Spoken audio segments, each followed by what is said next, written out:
What is going on, guys? I don't know if anybody is in here yet, but Crave, what is happening? Oh my gosh, I missed you guys.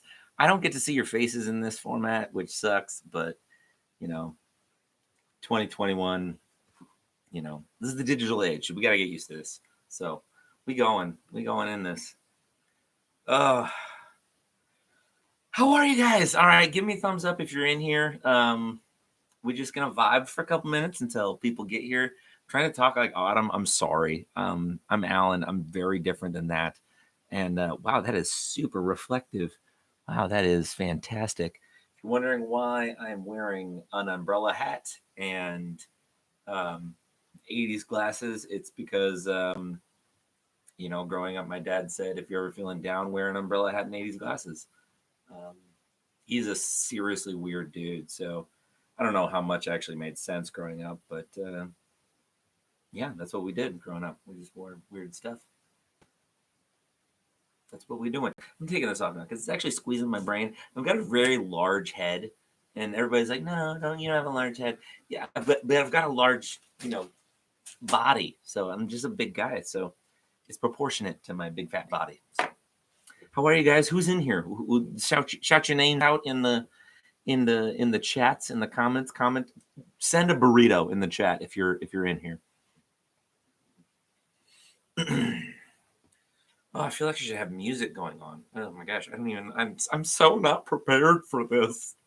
Yeah, Autumn's like, hey, do a message on Wednesday night. And I'm like, really? You're sure? Hey, Betger Together is here. That's my wife. It's just a pity viddy. It's a pity viddy is all I'm getting from that. So that's what that is. But I appreciate she's here, giving me the view. So that's cool. What up, Katie Mellon? What's up with like 6 peas there? Peas are good for you. They give you protein. So that if you're a vegan and you're lacking on protein, peas are good for you. So fun fact. Who else be in here? There's 5, 6 viewers. Oh my gosh, I'm so viral. We're gonna wait a couple minutes till everybody's in the group. So we'll wait till like 8:03 or 4. I don't know. I don't really know what's a good like time. Crave NNY is in here. I'm guessing that's Autumn because I'm actually on Crave NNY right now. So, and I'm not typing that. So it's clearly her. So thanks, Pastor Audie. Pasta Audie. Is that how you say it? Pasta? I thought that was something you got in an Italian restaurant, but apparently it's a youth leader of a Christian organization. So pasta is also a type of food. Who knew? Andrew's up in here. What's going on, my dude? Because I was really confused. Dude, that is my constant state of being. Just so you know, it doesn't get better with age. You actually get more confused. Things just seem like far more foreign. So yeah, that's kind of what it is. Things don't get less confusing as you get older. I'm sorry to spoil that. If anybody's in here being like, I'll figure it out when I'm an adult. No, you won't. It gets so much worse. But the point is to maintain positivity and be happy about it the whole time because, confusion is great. Confusion is good. It just makes things hilarious. So there will be other people around you at all times that are equally as confused. So if you're ever there and you're like, someone else has this figured out, we don't. We're just having fun while we're doing it. So that's really it. Yeah. More confusion. Yeah. No, that's it. It's good. Confusion is not a bad thing. I rebuke the spirit of negativity when it comes to confusion. It's not a thing. Be positive about confusion. It's always good. Keep moving on with it. Oh man, it's 8:03. 2 more minutes and then we'll pop into this at 8:05. I think 5 is good. It's gonna say it's an even number, but math was never my strong suit, so it's not an even number. But it's a good roundish number to start. Who starts at 8:04? Crazy people. I'm not a crazy person. Clearly by my hat. Not a crazy person. Certified. I was checked out by a doctor. I'm not crazy. What?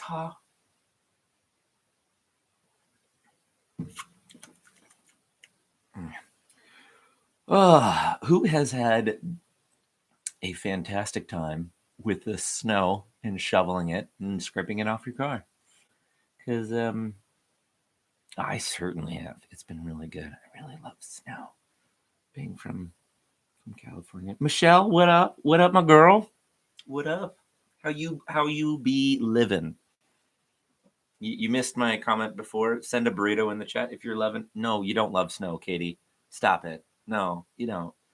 See, that's the thing. Is like I'm from the West Coast, and so like we didn't really have like snow like you guys have here. And people are like, I love this snow. I love this snow.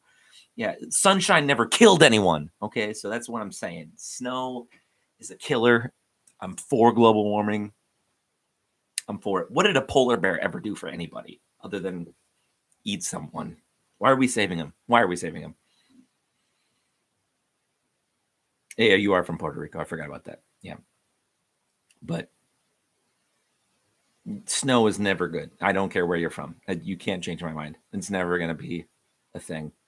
Nope. Snow is always bad. 8:04. Got one more minute. Who else be in here?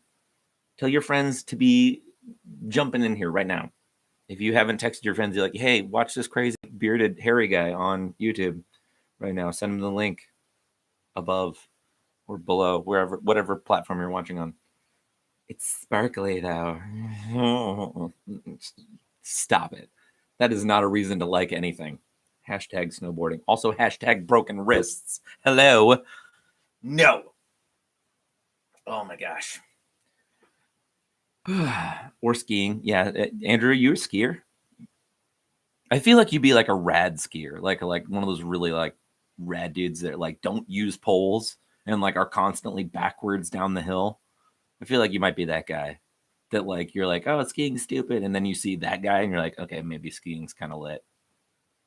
Oh, you both okay? Yes and no. That's kind of confusing, but I kind of get it at the same time, so that's good. 8:05. Okay, alrighty. I guess it's time to come to story time with Alan for Crave. Welcome, Crave. I don't know why that voice just took over me, but Autumn asked me to speak, so this is what you get. I'm also wearing a shirt with Bigfoot carrying a hot dog. So this is what you get. So, Autumn, this should teach you a lesson to never ask me to do something like this again. So we are going to talk about tonight something that Autumn actually I realized this thinking about today that Autumn likes this story and she talks about it a couple of times. She goes back to this parable that Jesus told about the prodigal son, or as my wife's autocorrect changed it today to the protocol son, which is a different story completely. The prodigal son is a story that it's a parable that Jesus told to his disciples. That was a hard word for me to remember there. I don't know why, but it was. So there's like 3 syllables in there. So get off my back about it. But I'm going to read it to you here. And oh my gosh, I closed my Bible app. Why did I do that? Anyways, we're going to read like the last part of it. So I'm going to assume that most of you know the prodigal son.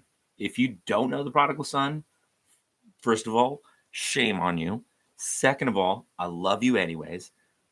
Thirdly, briefly, we're going to just talk briefly, is that basically in Hebrew culture, if a father died, he would give all of his wealth, his earnings, his property, his money, everything to his sons, however many he had divided up, when he died. And so it didn't happen until he died. It didn't happen before. If it was before, it was incredibly offensive for that to have happened. But the prodigal son was basically a guy who had an inheritance that his dad was going to give him when he died. And he was like, you know what? I don't want to wait for this. I kind of want this now. So, Dad, I would say I love you, but I don't. So I'm going to take my inheritance now and I'm going to bounce. So love you, but I don't. So I'm out. So that's cool. I know it's not cool. I'm just going to do this. And so he took his inheritance, told his dad, like, hey, give me my money. giving me my stuff, my swag, give me the keys to the Sadies. We out. We're going to Vegas. We're going to go to Fort Lauderdale. We're going to go to LA. We're going to hit all the spots. We're going to live it up. We're going to do my thing. I'm going to do drugs. I'm going to get chicks, chicks, chicks, chicks, chicks. We're going to go crazy. And that's exactly what he did. He went and took all of his dad's money that wasn't supposed to be his until dad was like, bye-bye, like gone, and just left, just peaced out. He took all of that money and just went and did stupid stuff. Which if you can relate, raise a hand in the chat. Like I totally did that. Like when I was done with high school, I was kind of done with Christianity. I was kind of done with the church. I was kind of done with Jesus. Not even kind. I was fully done with Jesus. And I took my money that I had saved and I moved back out to California and I did exactly that. I lived my life the way I thought, wanted to live it. I bought a car that was way too flashy for just commuting around for a 19-year-old. I started partying. I started doing drugs. I started drinking. I started every like Tuesday night, like 3 a.m. rolling in just on everything. And so this is on the internet now. You're good with knowing who Alan is. That's fine. I've got no shame in what life I lived before, but I will tell you that is not the way to go. Just believe me. If you got to live it on your own, you got to live it on your own. But I'm telling you right now, that's not the answers. But anyways, the prodigal son. So I lived that life of just like, look, I'm going to do what I want to do, regardless of what you think I should do. And I did everything that would make me happy. And I came to a realization at one point where I was like, you know what, none of this stuff. I had everything on paper. Like this should make you happy. You got the car, you have the Instagram followers, you have I had at one point a beach bod, and I don't mean a beach whale bod like I do now, which is much cooler and squishier and much more huggable. Let's be honest.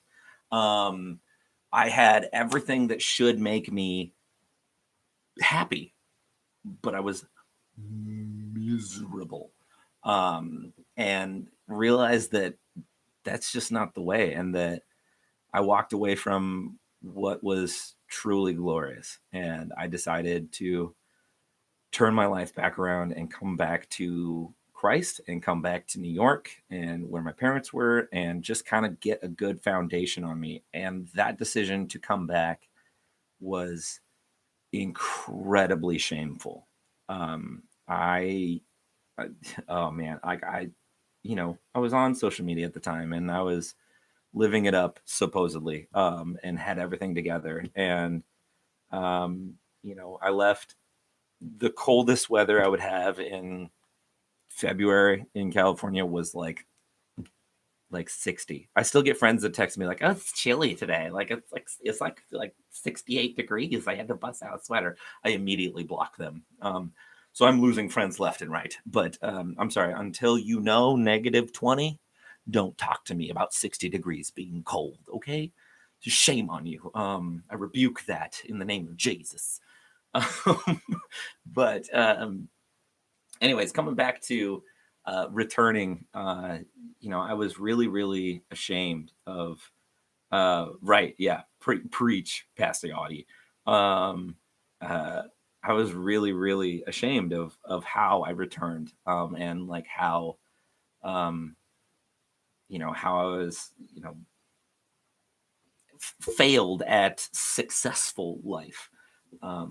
But what I really want to talk about is not the prodigal son per se in that story. I really want to talk about the father in that story. Okay, that's the OG. We always talk about like the prodigal son and be like, hey, isn't it great that like he was accepted back and that grace was awesome, like just totally bestowed upon him.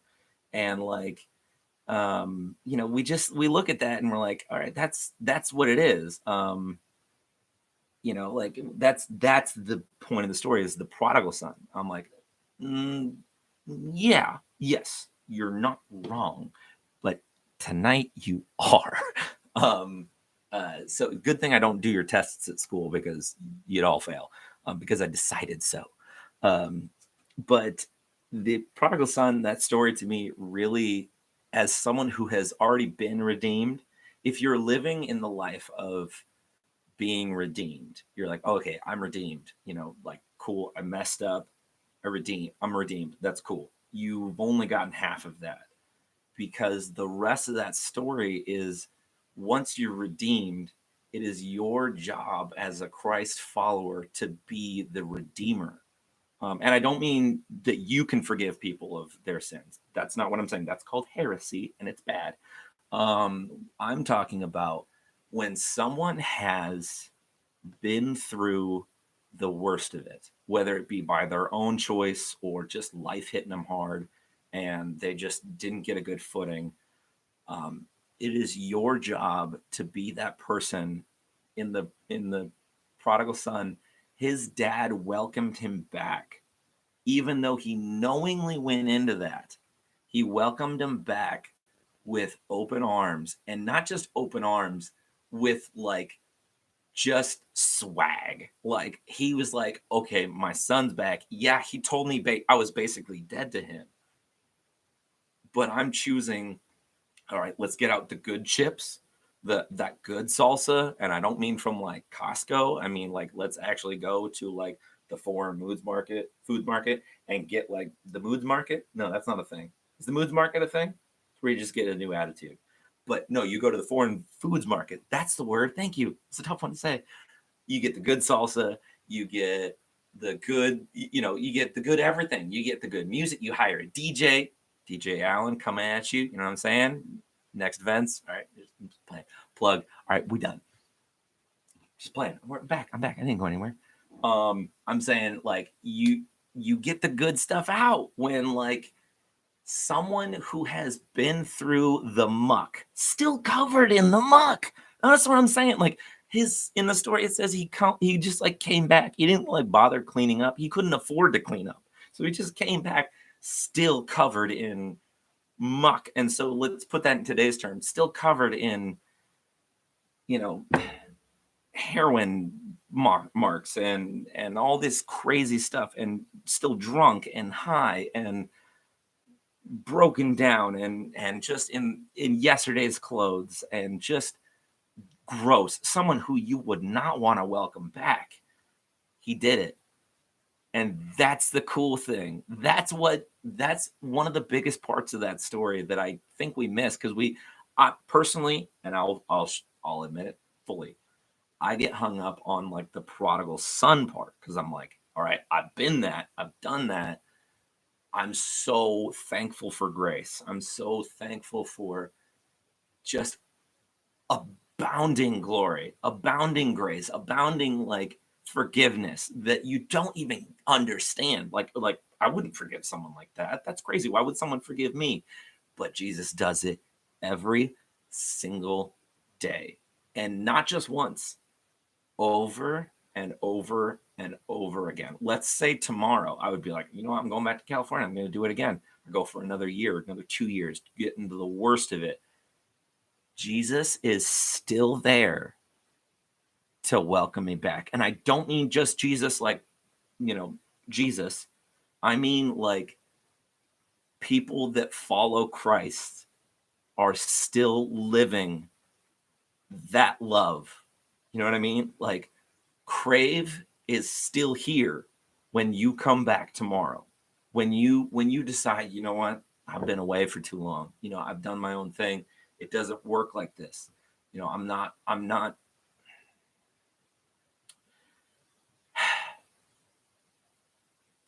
doing it on my own. I can't do this on my own, because fact, you can't. I'm sorry, I keep looking over here.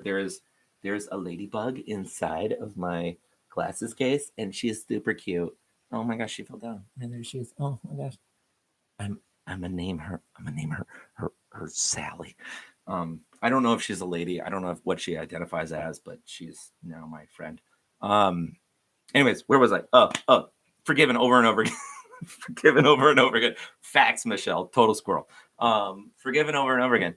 The most difficult thing to kind of get um, about the prodigal son is the father, and I think it's one of the most important parts.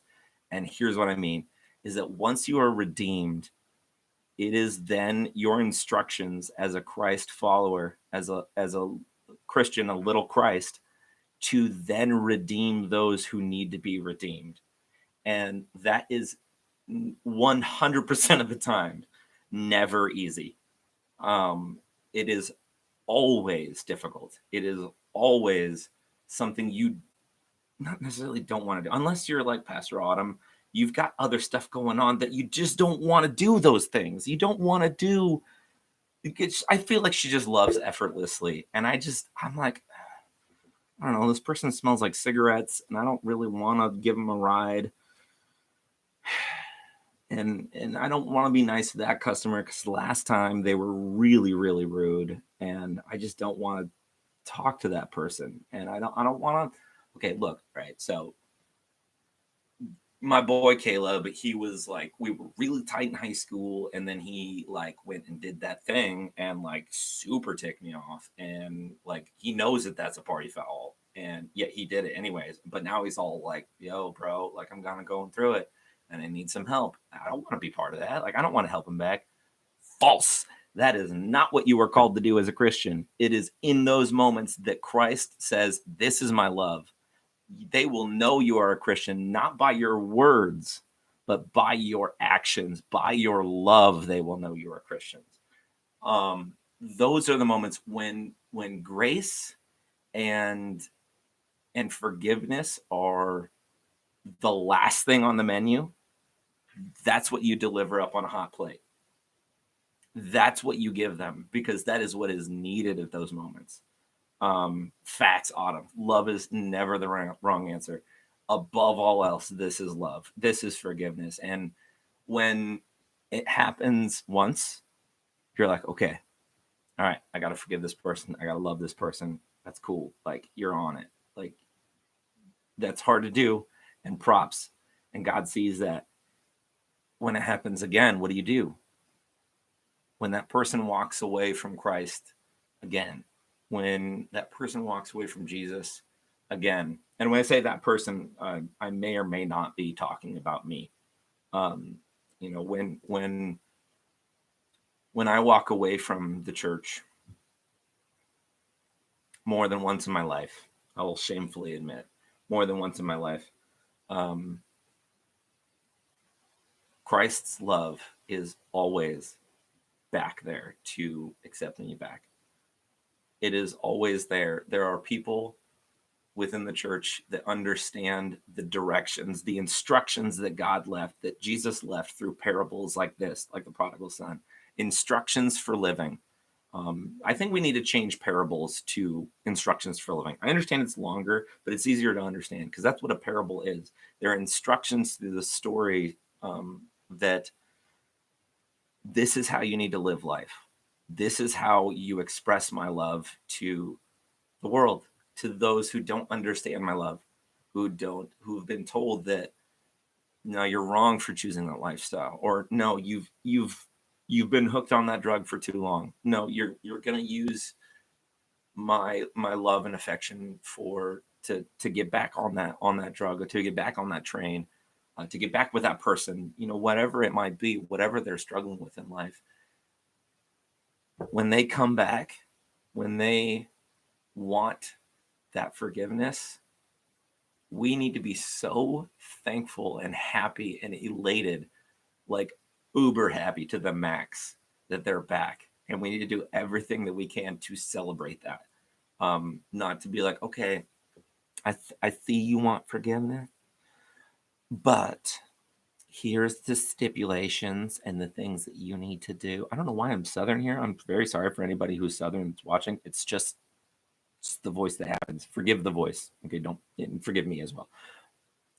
I understand that you want this, but here's the things that you have to do in order to earn it. Nowhere in the Bible does it ever say that Christ's love need to be earned, that you need to get something together in order for you to be welcomed back to the Father. The prodigal son is accepted completely how they are, and they will get 197% of our love. And I'm gonna keep working on that with me. Anytime a prodigal son in any way, shape, or form comes back, I'm gonna be stoked for it, and I just hope you guys are too. That the Father in that story is what we need to be now. Now that we've been redeemed, now that we've been accepted back, we're no longer the son. We are now the Father. And so now it's time to break out the best of the best when someone has been through the worst of the worst. So I don't know if that's helped anybody tonight. I know that's helped me in my life, just kind of going through it. My thumb is really rough right now. I just realized that. It's like sandpaper. Sorry, another squirrel. Squirrel me, Michelle. Squirrel right there. Boom, on the side there. But yeah, I just really, really am thankful for the best of the best, even though I've been through the worst of the worst and deserve the worst of the worst. So now that we are redeemed, it doesn't mean that we're not going to keep going through it. It doesn't mean, appreciate you, Michelle. It doesn't mean that it's over. It doesn't mean that we're done struggling. But now that we know what true redemption is, it's time for us to live and act Christ's love, even when it's ridiculous and even when it's hard, because Christ's love is ridiculous. It is insane to love like Jesus did. And that's what the world needs right now. That's what the world needs all the time. But I just really hope you guys join me in doing our best to love those who have been prodigal for too long, and welcome them back with the best. Hey, my dad's in here. Hey, Dad. Everybody say hi to Tim Betker. He's the reason I'm as weird as I am. And he's one of the main reasons why Christ's love is an action and not just a theory. It's a real thing. And so to enact Christ's love is what we're supposed to do. It's not supposed to be read. I mean, we can read it. That's great. It's there for a reason. But we are here to enact it. We are here to live Christ's love. And yeah, guys, I just hope you join me with that. That's just really cool. If you guys are cool with me praying with you guys for a minute, we got announcements right after this, and we'll see you in a couple of days with live CRAVE, and I got an announcement about that. So if you are here live with me, just bow your heads and pray. Dear God, we just thank you for the love that we don't understand, and for that forgiveness, and for that those opportunities that we've received that we know we don't deserve. We thank you for those. We thank you for the rings you've placed on our fingers, and God, we pray for the strength and the vision to see those moments where we need to love like the Father did. For those our friends that we don't want to love anymore, that have hurt us too many times, to open that door again and again and again, and love them even though they're struggling, even though they're hurting and hurting us, that we still need to love them, that those are the moments where they need our love the most. They're looking for love and for your answers. And God, we just pray that we have that vision, and we have that clarity in those moments to love without reserve. We thank you for your forgiveness, and we pray that we are strong enough to bestow that on others when they need it the most. We love you. In your name we pray. Amen. Guys, thanks so much for joining me live. I've got a couple announcements. I had to have them texted to me because I don't remember them off the top of my head because I am, as Michelle pointed out, the squirrel. It's just going to happen. Uh, so here's the announcements. One, we're going to go on a house party right after this, and we're going to hang out a little bit more. I am going to figure out what house party is, and I will be there. I'll be there. I'm old, okay? I'm 31. All right. I remember when phones were only used for calling people. Okay, so chill. The second one is next week. We are doing Crave in person. COVID safe Crave. Bring your best mask. Bring your best smell and hand sanitizer. Just fill up that room with that clean, nice smell. Stay 6 feet apart. Ooh, yeah. We're gonna do it big. We're gonna have some games. We're gonna have live worship. Oh my gosh, Jake and Tara are gonna be up there. I miss them so much. I miss your voices and your music, and I'm very, very excited to see you again next Wednesday. But we're gonna hop off of this and we're gonna go into house party, and we will see you guys there. All right, guys. I love you so much. I've been Big Al. I'll see you guys next week. All right.